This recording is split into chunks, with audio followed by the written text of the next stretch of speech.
Olá pessoal, aqui é o professor Henrique Mascarenhas da GS Educacional e hoje eu vou falar um pouco aí sobre importação da China para o Brasil.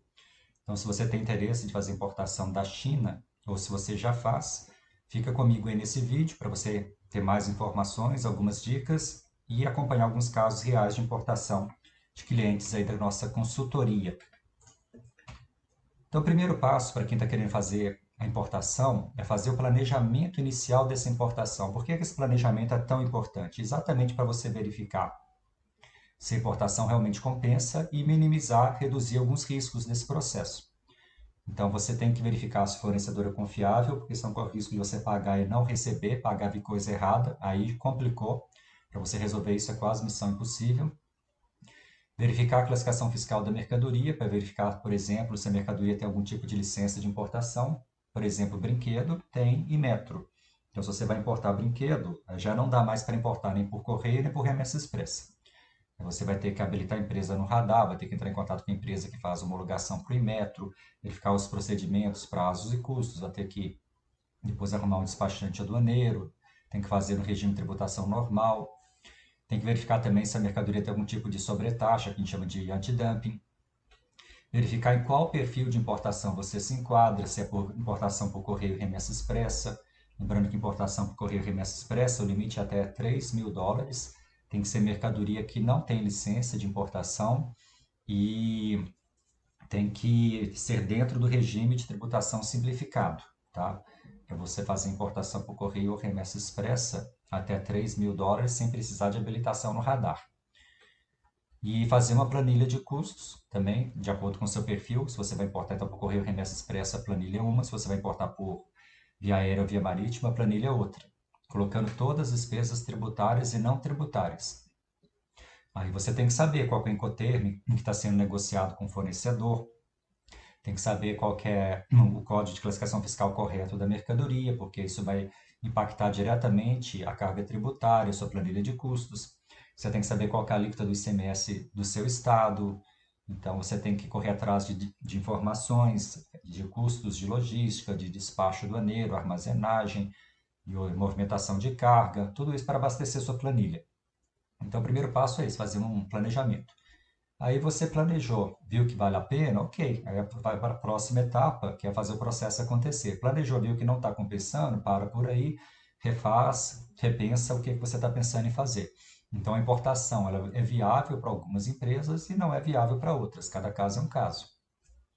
E não existe resposta pronta, tá? Eu vejo que às vezes o pessoal entra em contato comigo achando assim, olha, se eu for importar esse produto, quanto que fica? Eu falo assim, eu não sei, tem que verificar qual que é o preço da mercadoria junto com o fornecedor, qual que é o Incoterm que o fornecedor está te oferecendo, tem que levantar as despesas de frete, de logística, tem que saber qual que é a classificação fiscal correta da mercadoria, tem que saber qual que é a carga tributária a nível federal, estadual, jogar tudo numa planilha. Então, assim, não existe resposta pronta, tá? Eu não gosto de trabalhar com adivinhação, passar valores fictícios, porque a pessoa vai se basear em algo que não é real.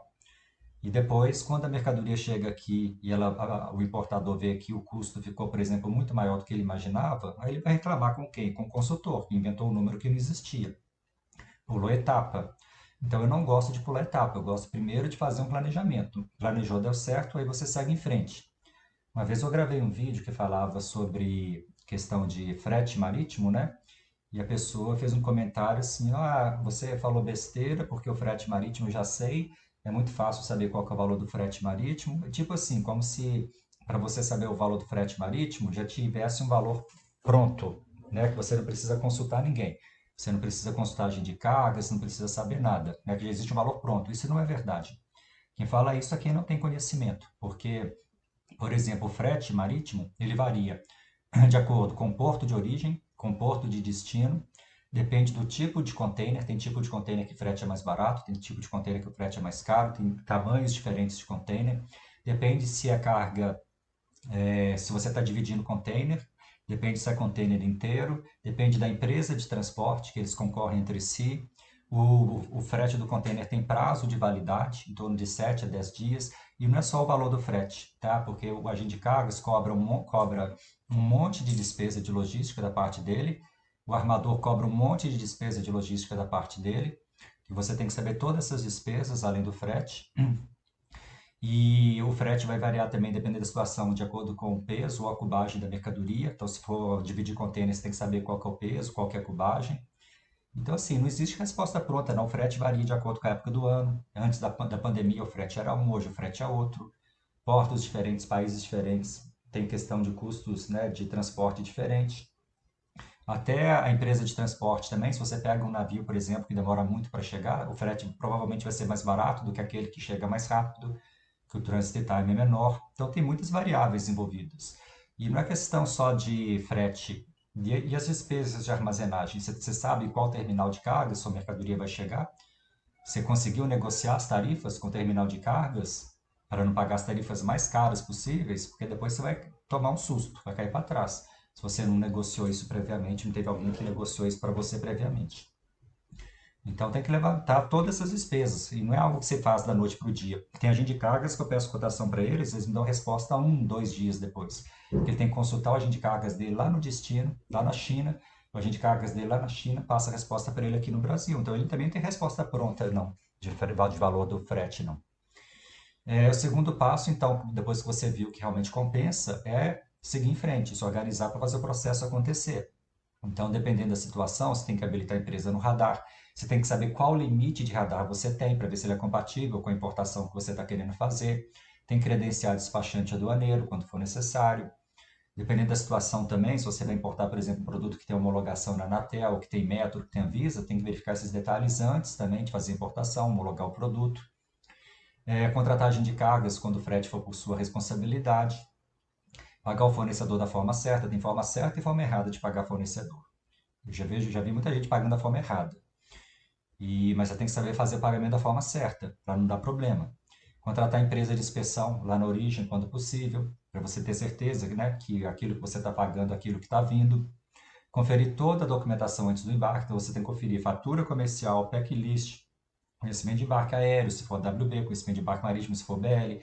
Você vai ter que ter acesso ao draft desse conhecimento de embarque, saber analisar os campos, porque o que acontece? O agente de cargas, quando te passa o draft do BL, ele pede para você conferir. Se você deixou passar alguma informação que estava errada, e depois chega a mercadoria com conhecimento de embarque com informações erradas, aí tem que retificar esse conhecimento de embarque, tem que pagar para retificar, e ainda corre o risco de tomar uma multa lá da Receita Federal, entendeu? Então, assim, complica todo o procedimento.